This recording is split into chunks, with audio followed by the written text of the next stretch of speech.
19장에서 이제 21장까지 다룰 것인데 대표로 1절에서 4절까지만 읽도록 하겠습니다. 이스라엘의 왕이 없었던 그때에 에프라임 산지 옆에 우거하는 어떤 레위인이 있었는데 베들레헴 유다에서 그가 한 첩을 취하였더니 그의 첩이 그를 배반하여 행음하고 그를 떠나 베들레헴 유다로 그의 아비의 집에 가서 만 넉 달을 보낸지라. 그녀의 남편이 일어나서 그녀에게 찾아가 그녀에게 다정히 말하고 그녀를 다시 데려오려고 하인 한 명과 나귀 두 피를 데리고 갔더니 그녀가 그를 그녀의 아비 집으로 데려오자 그녀의 아비가 그를 보고 반가이 맞이하더라. 그의 장인 곧 그녀의 아비가 그를 붙드니 그가 3일을 그와 함께 머무니라. 그리하여 그들이 먹고 마시고 거기서 유숙하더라. 오늘 오전 설교의 제목은 하나님을 왕의 자리에서 몰아내면이라는 제목으로 설교하겠습니다. 하나님을 왕의 자리에서 몰아내면. 그런 패역한 사람들의 에, 아주 퍼레이드가 나오는 것이 지금 재판관기 19장의 내용은 19장에서 21장까지 내용인데 조금 길지만 주요한 구절들을 조금 짚어가면서 다뤄보도록 하겠습니다. 재판관기에서의 혼란, 이것을 보여주는 사건이 지금 나옵니다. 왜 여러분들 그런 생각 드시는지 모르겠는데 이 재판관기를 읽다 보면요, 딱 시작할 때 뭔가 답답합니다. 뭔가 읽기가요, 막 이게 마음이 조금 괴롭다고요. 이 주제, 지금 말씀하시고자 하시는 말씀에 나오는 주제는 신실한 왕이 없는 때 인간 사회에서 도대체 사람들의 영적 상태가 어떻게 될 것인가, 그 모습을 아주 여실하게 보여줍니다. 특히 이것은 오늘날에 그 왕이 없는 때인 그 민주주의죠. 민주주의의 때의 그 모습이 어떨 것인가를 모형적으로 볼 수 있는 것입니다. 19장 시작부터 그랬죠. 왕이 없었다 그랬고, 이번 이야기 끝부분인 21장 25절에서 뭐로 끝내냐면 왕이 없었다는 말로 끝냅니다. 이 이야기는요, 사실 재판관기 초기에 있었던 일입니다. 그런데 제 뒤에 가 있습니다. 이거 어떻게 알 수 있냐면 그 중간에 이제 피느하스라고 하는 제사장이 나오거든요. 그 사람의 이제 연대를 보면 그 대제사장, 초대 대제사장 아론의 손자입니다. 손자기 때문에 여호수아랑 같이 이스라엘로 이렇게 들어가던 그 당시에 서 있었던 사람이거든요. 그래서 초기입니다. 지금 부록처럼 뒤에 들어가 있는 사건입니다. 근데 얼마나 이제 이스라엘이 자기 마음대로 행했는지 몇 가지만 살펴보도록 하겠습니다. 여기 1절, 2절을 보면 일단 레위인이요, 첩을 취했는데 하나님께서는 일단 첩을 취하는 거, 구약에 허용되긴 했지만 좋게 말씀하신 적 한 번도 없습니다. 이 하나님의 원칙은요, 한 남편은 한 아내의 남편입니다. 고대 사회에서 첩을 허락하신 이유는 한 가지밖에 없습니다. 불임 문제 때문에 그런 겁니다. 그것을 위해서 첩을 취했던 것이죠. 원칙적으로는 금지입니다. 아내와 첩들, 이게 딱 생기면요, 집안의 싸움이 그칠 날이 없습니다. 서로 고통받고 지옥 같은 나날을 보내야 되기 때문에 하나님께서는 이것을 금지하신 것입니다. 또 이스라엘이 사는 땅에 또 어떤 부분을 지금 자기 마음대로 했냐, 이스라엘이. 지금 이스라엘이 사는 땅에 가나안 민족들을 완전히 쫓아내지 않았기 때문에 이제 그들이 섞여 살고 있었습니다. 그래서 그들의 타락한 죄의 관습들을 따라서 배우게 되었는데요. 일단 이 레위인 첩은 행음을 했다 그랬고 자기 친정집으로 도망을 갑니다. 그리고 이제 이 레위인이 여인에게 잘 이야기해가지고 데리고 오는 길인데요. 그러면서 이제 지나가는 성읍이 하나 있었습니다. 19장 11절에 써 있는데 그들이 여부스에 가까웠을 때라고 되어 있습니다. 여부스라고 하면요, 예루살렘의 옛날 이름입니다. 근데 이제 거기가 그 여호수아가 카나안 땅으로 이스라엘과 함께 이제 들어왔다고 말씀드렸는데, 그러면서 이제 전쟁을 했죠, 여호수아서에서. 그때 격렬하게 싸웠던 족속 중에 하나가 여부스인들입니다. 그런데 아직까지 남아 있는 겁니다. 진멸하지 않았습니다. 이게 아주 큰 문제입니다. 하나님의 자녀들이 이 죄의 문제에 대해서도, 하나님께서 하신 그 명령에 대해서, 진멸하라는 그 문제에 대해서 괜찮겠지 한 것입니다. 그리고 편한 길을 택했죠. 여부스인들을 살려둔 겁니다. 왜냐하면 타협이 더 쉽거든요. 전쟁하는 것보다, 그들을 다 멸하는 것보다 차라리 그들도 조금 살게 해주고, 어차피 세력이 약해져 있으니까 그냥 살면 된다. 타협을 한 겁니다. 레위인은 그 타국인의 성읍이 타락한 성읍이다라는 걸 알았습니다. 그래서 이 종이 여부스인들이 성읍으로 가서 좀 거기서 유숙하고 가자고 했는데, 이제 12절에서 그 거절을 했습니다. 그리고 좀 더 지나쳐서 이스라엘 성읍에서 거할 그 하룻밤 잘 것이라고 이야기하면서, 그 베냐민 지파 있죠. 베냐민 지파에게 속해 있었던 기브아라는 성읍에 가게 됩니다. 그게 이제 14절에 나오게 되는 것입니다. 여부스와 기브아가요, 가까운 곳에 있었습니다. 가까운 성읍입니다. 그런데 이 레위인이 모른 겁니다. 이미 그 베냐민 기브아 사람들이요, 카나안인들인 여부스인들의 그 방식을요 다 배운 겁니다. 이렇게 죄가 빨리 전염되는 겁니다. 하나님께서 미워하시는 동성연애, 또 온갖 음행, 이것을 배웠습니다. 그 레위인이 이 위험한 성읍인 기브아의 거리로 이제 들어갑니다. 아무것도 모르고 들어갔습니다. 이제 거기서 자기들을 받아주는 곳이 없으니까 거리에서 유숙을 해야겠다.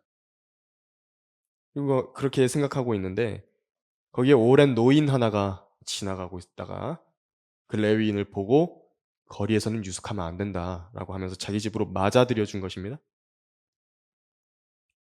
그래서 이제 그 집에 들어갔는데요, 22절을 한번 보십시오. 그 기브아 거민들이 어떻게 하는지 한번 보십시오. 이제 그들이 마음을 즐겁게 하고 있을 때에, 보라, 그 성읍의 사람들인 어떤 벨리알의 아들들이 그 집을 에워싸고 문을 두들기며 그 집주인 노인에게 고하여 말하기를, 당신 집에 들어온 그 사람을 끌어내라. 우리가 그를 알고자 함이라 하니. 재판관기 19장 22절에 써 있습니다. 그 알고자 한다, 이것이 지금 동성연애를 말하는 겁니다. 이 말과 똑같은 말이 어디서 나오냐면요, 창세기 19장에서 나옵니다. 똑같은 19장이죠. 19장 5절인데 바로 소돔에서 이 말을 똑같이 했습니다. 이 고대 사회에서는 동성연애라 그랬을 때 거의 어떤 일이었냐면 주민등록 같은 일이었습니다. 신고식입니다. 신고식. 또 이것이요, 자기들이 그 공동체 생활을 하고 있는 우상을 섬기는 종교 의식과 관련해서 일어나는 일입니다. 그 신 앞에서 신고식하는 거라고요. 이런 일을 베냐민 기브아 사람들이 그 성읍에 잠시 유숙하려고 들어온 레위인에게 행하려 한 것입니다. 그래서 이번 설교에서 다루게 되는 인물들은요, 하나님을 왕의 위치에서 완전히 몰아내버린 그런 배제한 사람들만 나옵니다. 그들에 대한 마지막 부분의 이야기를 설교하면서 우리들은 어떤 교훈을 받을 수 있을 것인가 설교하려고 합니다. 하나님께 보좌를 드려야 됩니다. 첫 번째로, 하나님을 왕으로 인정하기 거부하는 사람들은요, 자기 육체를 더럽히게 되어 있습니다. 이 동성연애가 죄가 아니라 성적 취향이라 말하는 사람들이 있죠. 혹은 질병이라 말하는 사람들도 있습니다. 정신병이라고.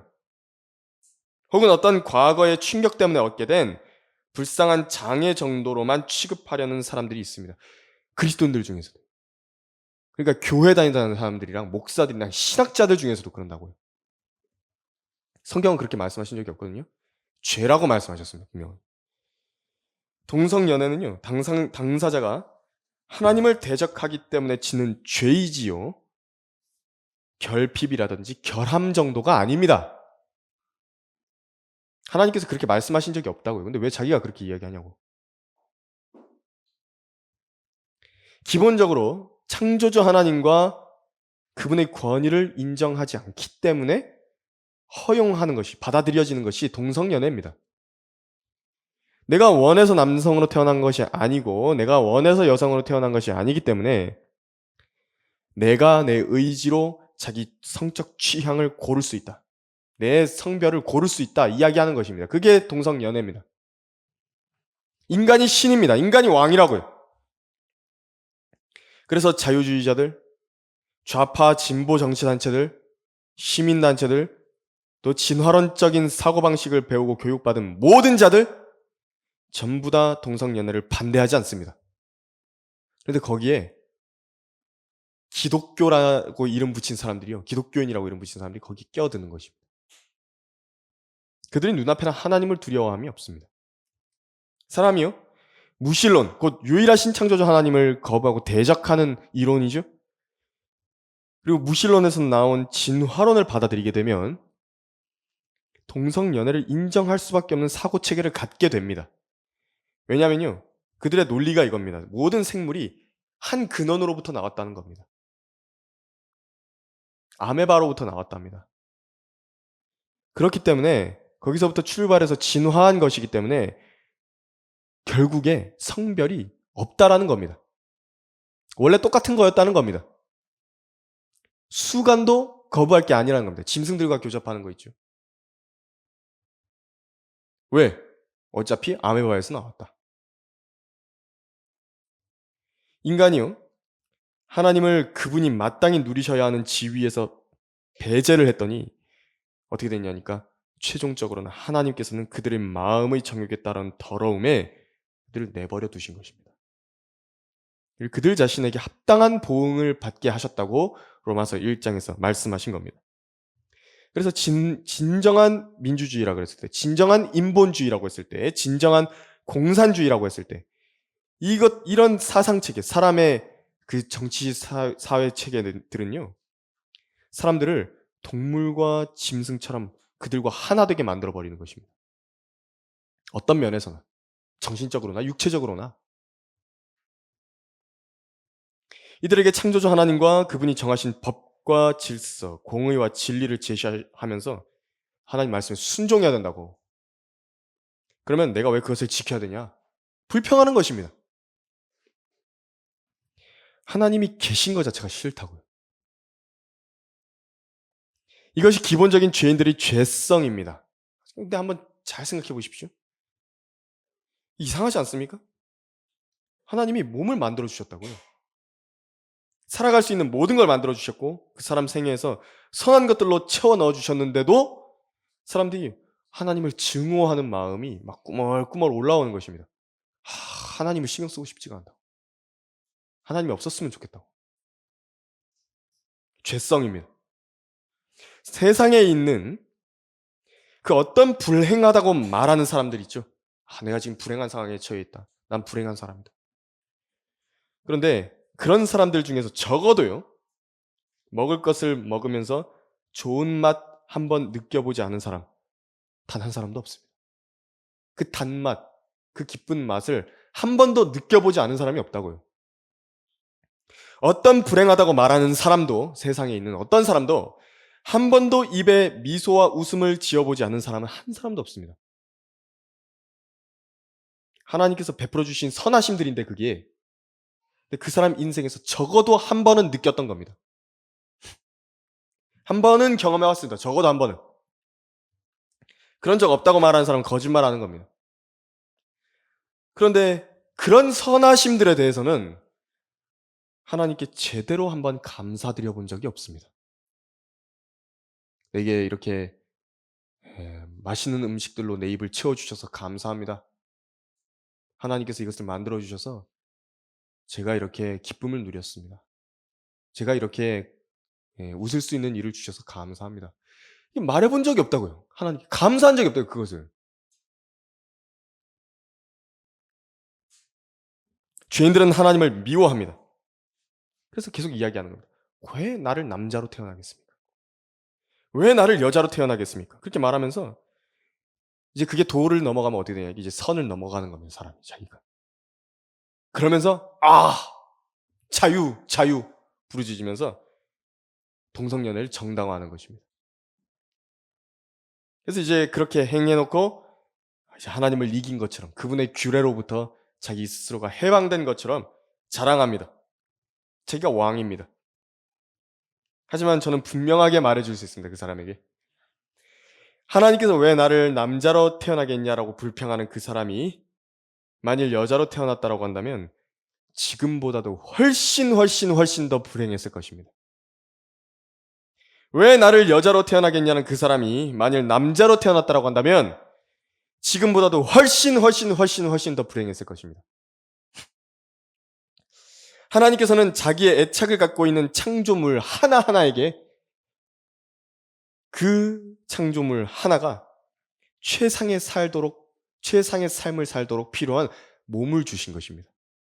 모든 여건을 다 보니까 하나님께서 딱 미리 보시니까 이 사람에게 맞는 환경이 뭐다. 어느 나라에서 어떤 부모 밑에서 어떻게 태어나야 된다.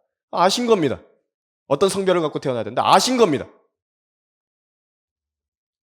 근데 사람 스스로가 죄 때문에 그걸 더럽히는 겁니다. 감사하지 않는 겁니다. 사람 스스로가요. 지금 나의 그런 조그마한 것에도 감사하지 않는 사람이 자기가 여자로 태어났다 그래가지고 여자로 태어나고 싶었던 사람이 여자로 나게 해줬다 그래가지고 그때 가서 감사할 것 같습니까?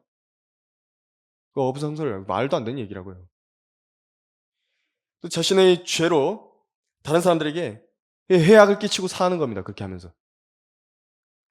지난번에 이름이 잘 기억 안 나는데 어떤 군인 부사관 하사인데요. 미국에 가가지고 휴가 때 미국 가갖고 성전환 수술을 해가지고 한국으로 들어오는 사람이 있습니다. 변희수인가요? 네, 변희수. 그 사람. 그 사람이 이제 그래가지고 자기 인권을 주장하면서 군대에서 나를 받아주라고 나를 여자 화장실을 쓰게 해달라고 그 이야기를 했는데 결국 최후가 뭐였습니까? 자살입니다. 여자가 됐으면 그래 행복해야 될 거 아닙니까? 행복하던가요? 그래서 그 모든 탓을요 다 하나님께만 돌리는 겁니다. 전부 다. 100번, 1000번, 10,000번 그렇게 해도요 하나님께서는 두려운 하나님의 심판 날에 그 사람이 한마디도 대답할 수 없도록 자신의 정당함과 의로움을 입증하실 수 있습니다. 그런데 오늘 본문에 등장하고 있는 베냐민인들이 동성연애자들이 된 겁니다. 선택받은 민족이죠. 선택받은 민족인데 그 죄들에 빠져버린 겁니다. 그런데 지금 이 레위인도 지금 정상이 아니고요. 노인도 정상이 아닙니다. 지금.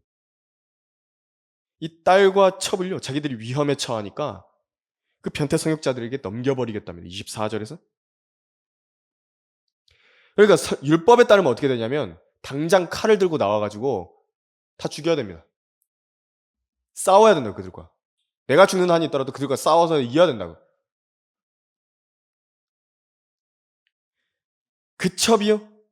이 일을 당하고 죽어버립니다. 얼마나 심하게 당했으면 죽었을까요? 근데 그런 일을 당하고 이제 돌아왔습니다.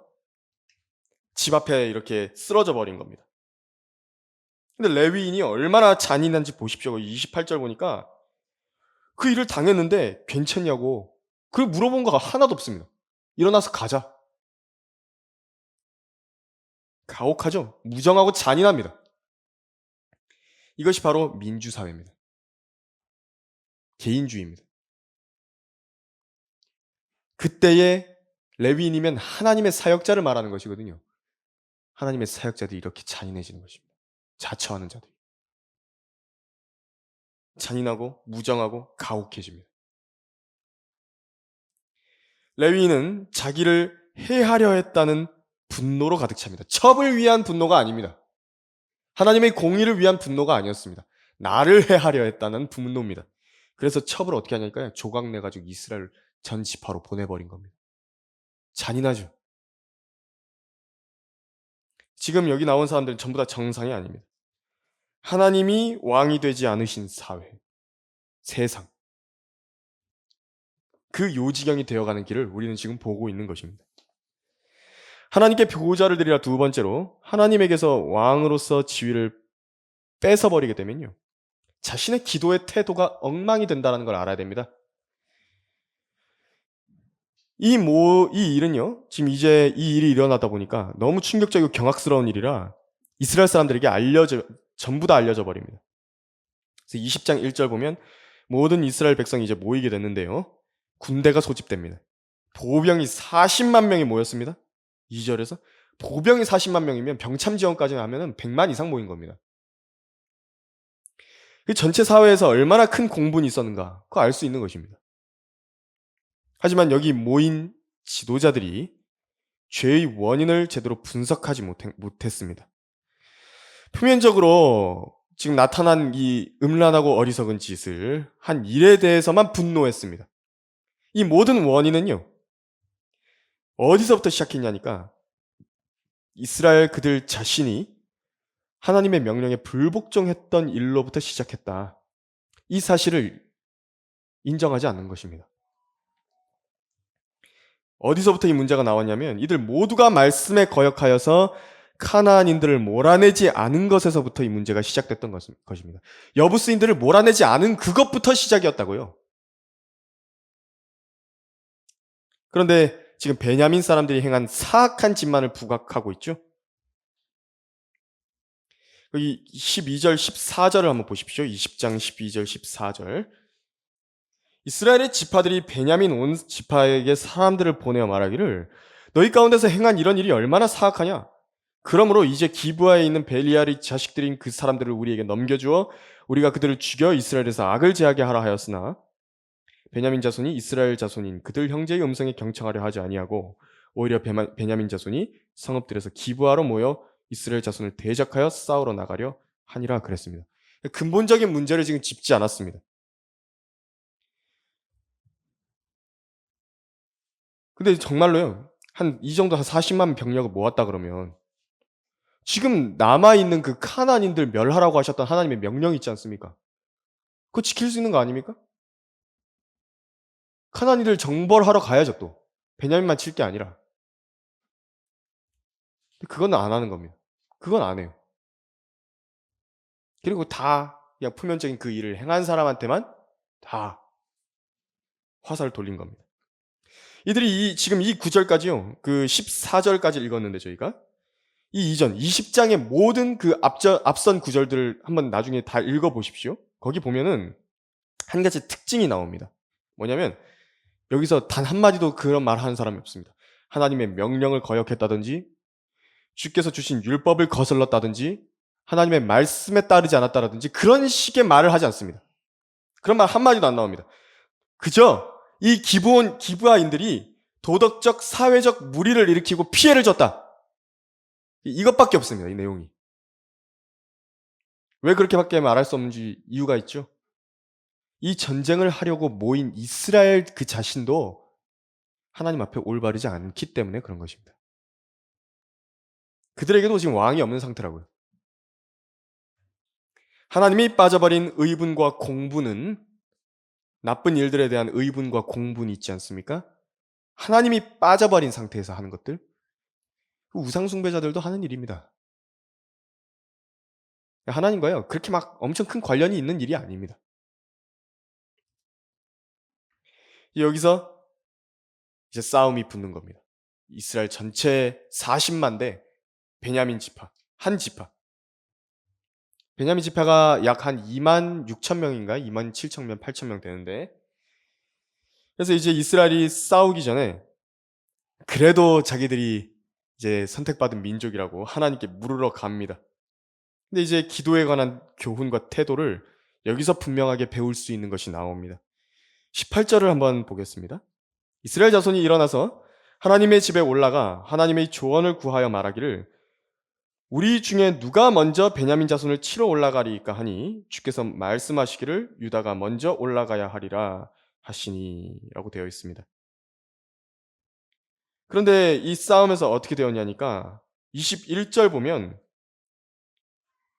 거기서 이스라엘 자손이 패배합니다. 하나님께 물은 사람들이 패배했습니다. 하나님께서 분명히 기도의 응답을 해주셨거든요. 싸우러 올라가야, 유다가 먼저 올라가라고. 그런데요, 하나님께서는 넘겨짚는 거 없습니다. 여기 보니까 기도가요, 이상합니다, 뭔가.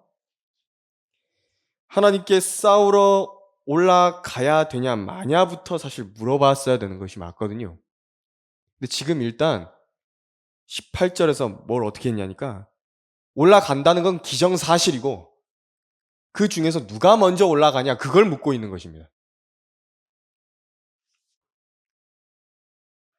자기가 이미 답을 정해놨죠? 이미 올라갈 것을 답을 딱 정해놓고 하나님께 물은 겁니다. 하나님께서 이런 기도를 드렸을 때는 이 응답을 받았어도요, 이게 정상적인 응답이 아니라고요. 왜 이런 기도를 드리게 되냐? 주님을 왕으로 생각하지 않는 것입니다. 패배한 후에 이스라엘이 이제 묻습니다. 어떻게 하냐니까 이제 울면서 묻습니다. 20장 23절 보시면요. 이스라엘 자손이 올라가서 저녁까지 주 앞에서 울며 주의 조언을 구하여 말하기를 내가 내 형제 베냐민 자손을 대적하여 싸우러 다시 가야 하리까 하였더니 주께서 말씀하시기를 그들을 대적하여 올라가라 하시니라. 이제 조금 순서가 맞았는데요. 울면서까지 물었습니다. 올라가라. 이렇게 이제 말씀하셨습니다. 그런데 말씀하신 대로 했는데 어떻게 했냐니까 25절처럼 또다시 이스라엘이 베냐민에게 패배를 합니다. 기도 응답을 분명히 받았거든요. 그런데 나한테 더 안 좋아진 겁니다. 이렇게 될 수 있습니다. 기도를 하고 있는데 내가 하나님께서는요, 앞서 나가서 싸워주시는 게 아니라 딱 뒤에 앉으셔가지고 이렇게 의자 뒤로 딱 빼고 등에 탁 기대가지고 팔짱 딱 끼시고 이러고 앉아서 들으시는 겁니다. 하나님께서 한 발짝 뒤로 물러서서 관중석에 앉아 계신 겁니다. 야, 한번 해봐라. 돕는다고는 얘기 안 했습니다. 이제 세 번째 기도에서 그들이 그래서 뭐가 부족했기 때문에 하나님께서 이런 일을 이런 일이 일어나게 허락하셨는가 나왔는데, 이제 26절에서부터 그 이야기가 나옵니다. 그러자 이스라엘의 모든 자손과 모든 백성이 올라가 하나님의 집에 와서 울며 주 앞에서 앉아서 그날 저녁까지 금식하며 주 앞에 번제와 화목제물을 드리고 이스라엘 자손이 주께 물어 그 당시에는 하나님의 언약궤가 거기 있고 아론의 손자 엘르아살의 아들 피느하스가 그 당시에는 그 앞에 섰습니다. 말씀드리기를 내가 내 형제 베냐민 자손을 대적하여 싸우러 다시 나가야 하리까 아니면 그만두리까 하니 주께서 말씀하시기를 올라가라. 내일은 내가 그들을 너희 손에 넘겨주리라 하시니라. 하나님은 이제 거짓말 안 하시니까 이제 이렇게 분명히 이루어 주시는 겁니다. 그래서 26절에서 이제 이스라엘 전체 회중 가운데서요, 이제 모든 자손들이 이제 참회를 하는 것인데 올바른 번제와 화목 제물을 드립니다. 그래서 기도 응답이요, 하나님 앞에 제대로 된 기도 응답을 받는 방법은 하나님께 드리는 경배, 예배죠. 번제하면 경배를 말하는 것입니다. 그리고 또 화목제물 하면 뭐냐니까 하나님과의 관계를 회복하는 것입니다. 그 두 가지가 돼야 되는 겁니다. 그 첫째입니다. 그게 돼야지 기도 응답이 똑바로 되는 겁니다. 하나님께서는 경배받는 것을 기뻐하십니다. 그래서 예배가 올바로 되어 있지 않은데 하나님께서 그 사람의 기도를 잘 들어주시는 것인가? 내가 생각해봐도 아니라고요. 저도 예전에 오랫동안 교회에 못 다니던 때가 있는데요. 그때 이제 기도를 해도요, 내가 하나님께 뭔가 구하는 게 있어서 그렇게 해도요, 항상 내 마음에서부터 의심이 든다고요. 내 기도를 들어주실까? 내가 이러고 있는데? 그 마음이 듭니다. 그런데 요한일서에 그 말씀이 있습니다. 자, 한번 읽어드릴 테니까 한번 들어보십시오. 사랑하는 자들아, 만일 우리 마음이 우리를 정죄하지 아니하면 우리가 하나님 앞에서 담대함을 얻고 무엇이든지 구하는 것을 그에게서 받나니 이는 우리가 그의 계명들을 지키고 그의 목전에 기쁨이 되는 일들을 행함이라 이렇게 말씀하신 겁니다.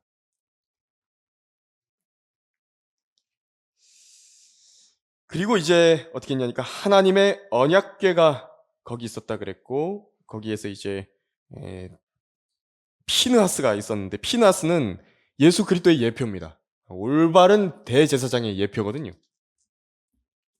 제대로 된 하나님의 임재 앞에 나아간 것입니다. 공중에 흩어지는 기도가 아닙니다. 앞에 두 개의 그 실패했던 기도는 공중에 흩어지는 기도인 겁니다. 그런데 이 기도가요, 제대로 하나님의 면전에 올라가는 기도입니다. 하나님의 임재 앞에서 드려야 되는 겁니다. 하나님께서 그 사람이 기도할 때요, 그 사람 앞에 계셔야 된다고요. 하나님의 임재가 어디 있죠? 물론 우리가 조용한 골방 가운데서 하나님과 단둘이서 기도할 때에, 기도 드릴 때에 그게 있지만 또 있는 곳이 있습니다. 신약에서 말씀하셨죠? 두세 사람이 예수 그리스도의 이름으로 모이는 그 자리에 예수님께서 계시겠다고 말씀하신 겁니다. 그 자리입니다. 그래서 수요기도 모임으로 모여서 우리가 기도하죠? 그래서 어떻게 했냐니까요. 그래서 28절에 피나스라는 제사장이 이제 나옵니다. 그래서 이건 구원받아야 되는 겁니다. 예수 그리스도의 중보를 통해서 구원받은 사람이 하나님 앞에 올바로 나아가야 해서 기도의 응답을 받을 수 있는 것입니다. 물론 이제 우리가 구원받기 이전이라 할지라도 그 러카만 목사님도 경험이 있으시고 이소 목사님도 경험이 있으시고 그런 부분이지만 구원받기 이전에 하나님께 내가 나의 도움을 구했을 때 기도에 응답해 주시는 경우들이 종종 있습니다. 도와주시는 경우들이 있다고요, 하나님께서. 하나님께 부르짖었을 때 날 도와주십시오. 그랬을 때 도와주시는 게 한두 번 있습니다. 하지만 지금 내가 적극적으로 찾아야 되는 그 자세에 대해서는요. 예수 그리스도를 통해서 나아가야 된다고요. 예수님 통해서 구원받고 예수님의 이름으로 기도를 해야 된다고요. 거듭난 하나님의 자녀가.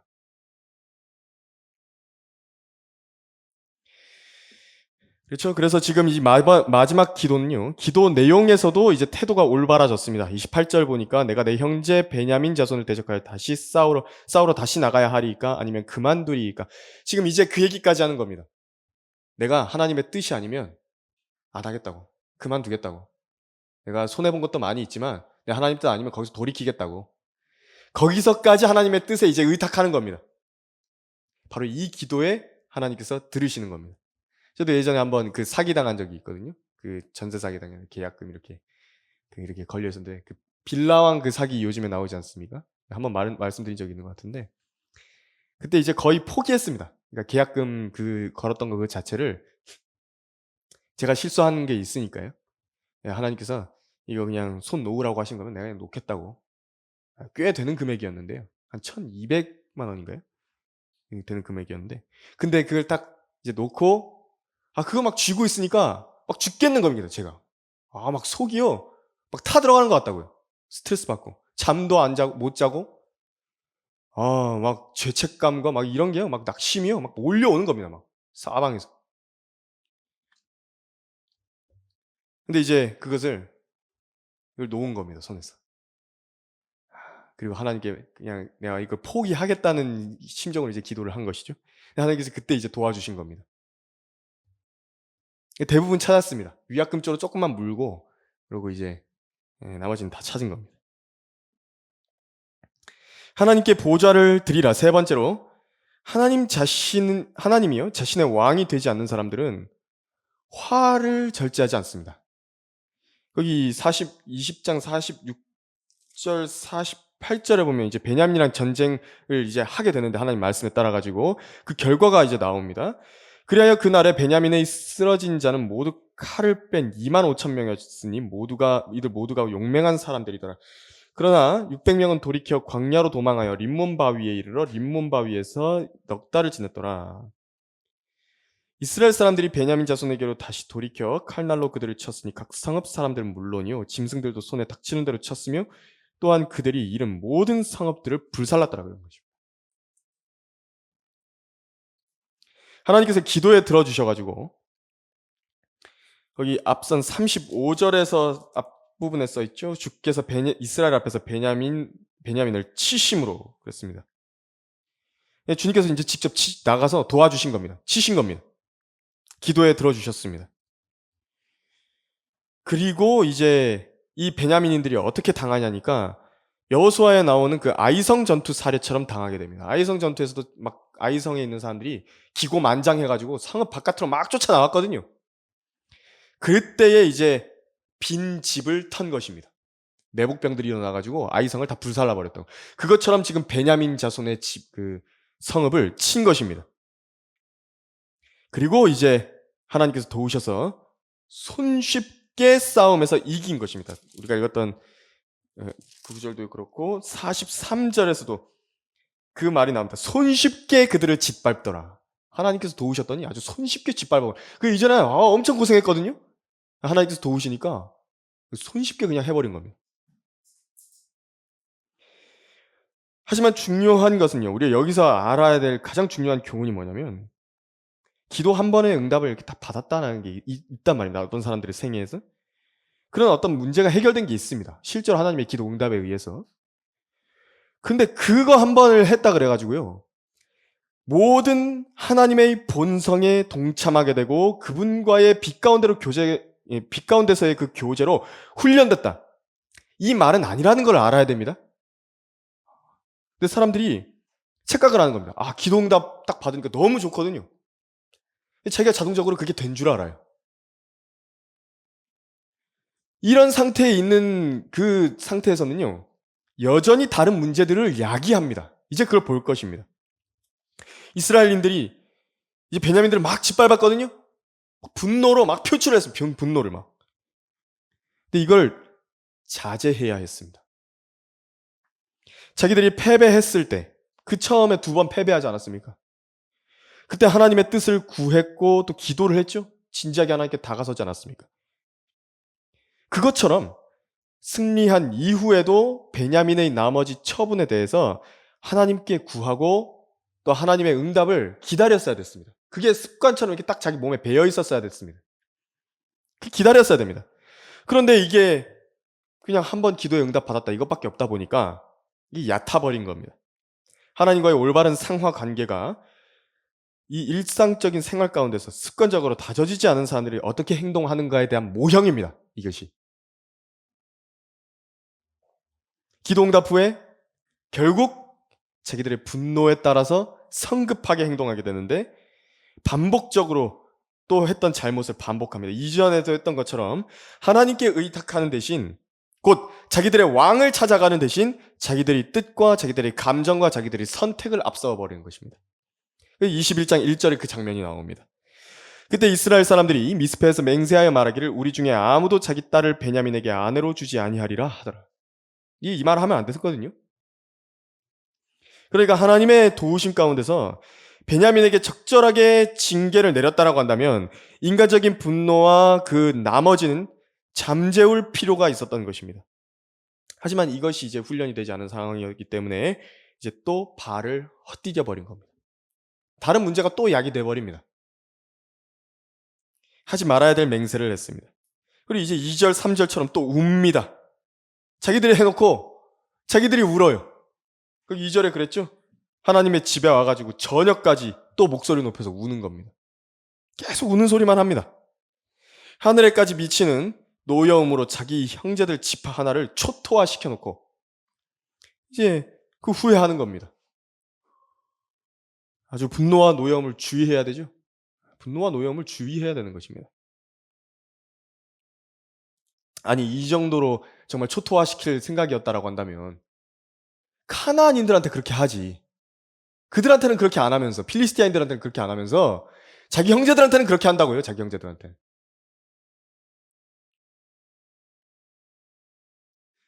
기도응답 하나가 모든 영적 성장을 이뤘다는 지표가 아닙니다. 그래서 그 기도했던 문제만 해결된다라고 한다면 내가 자동적으로 영적으로 성숙해져 있고 모든 것이 하나님의 뜻 안에 있는 것 같고 무엇을 해도 하나님께서 함께 동행해 주시고 그런 방심을 해버리는 것입니다.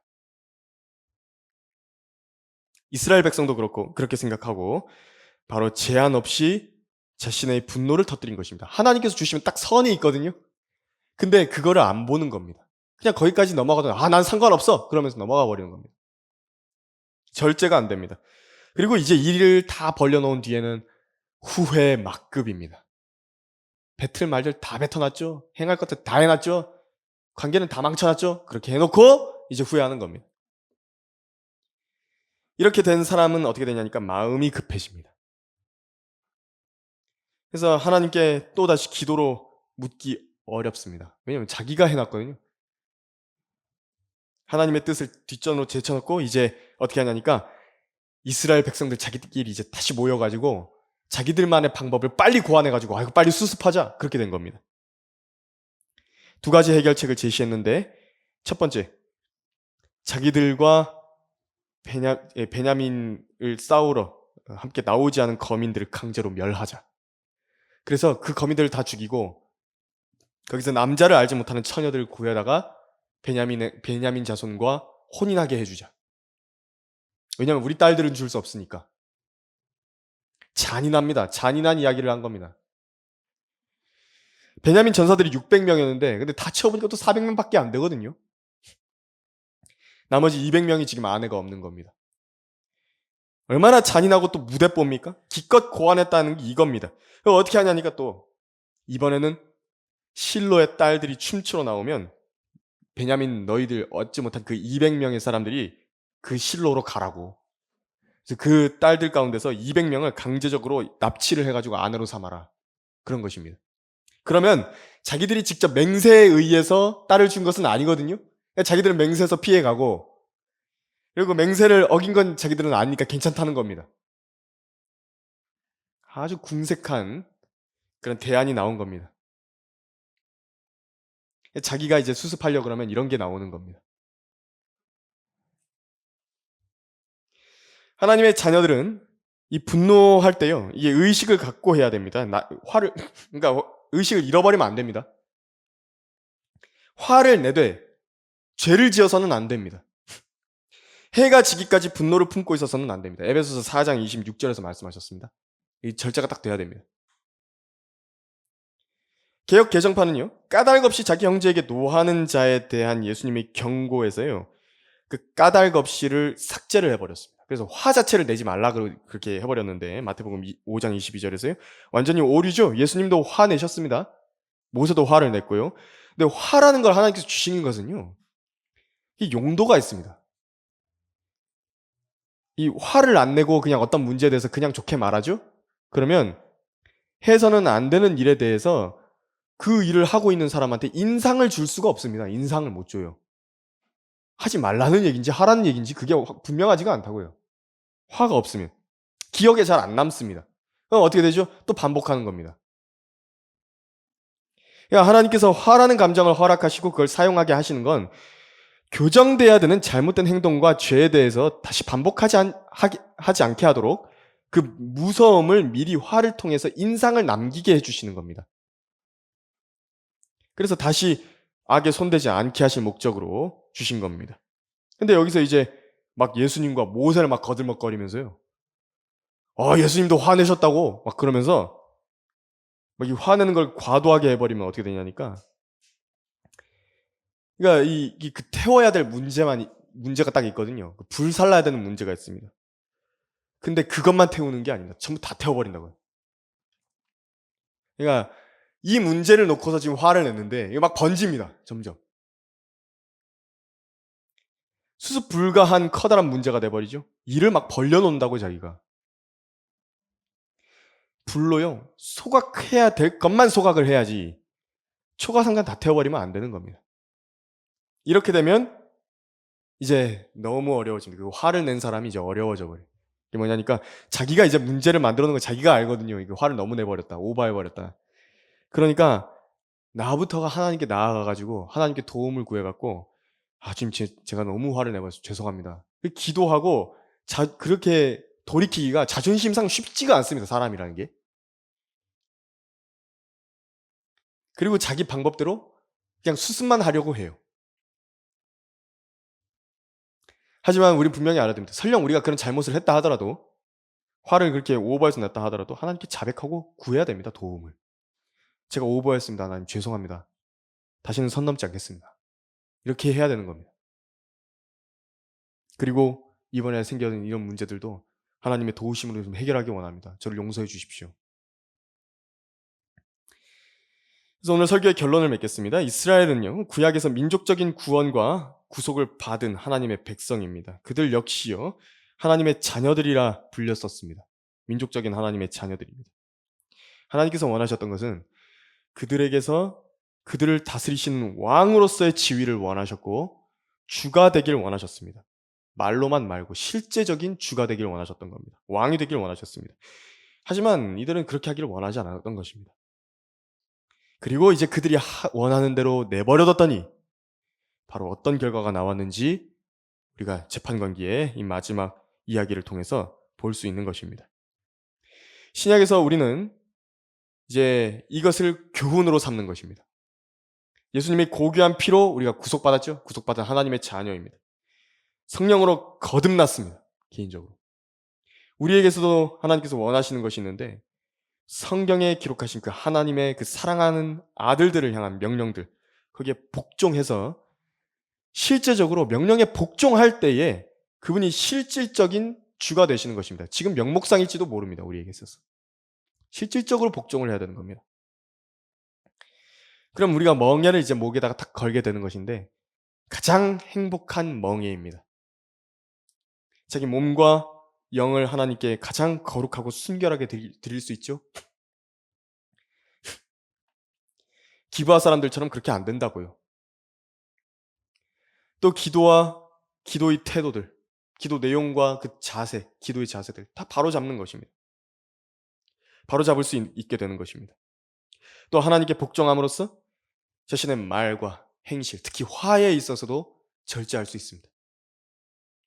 하나님과의 그 빛 가운데의 교제, 그 가운데서 성경을 읽고 묵상하고 진지한 기도로 드리는 그 교제 가운데서 바로 이 일들이 이루어지는 것입니다.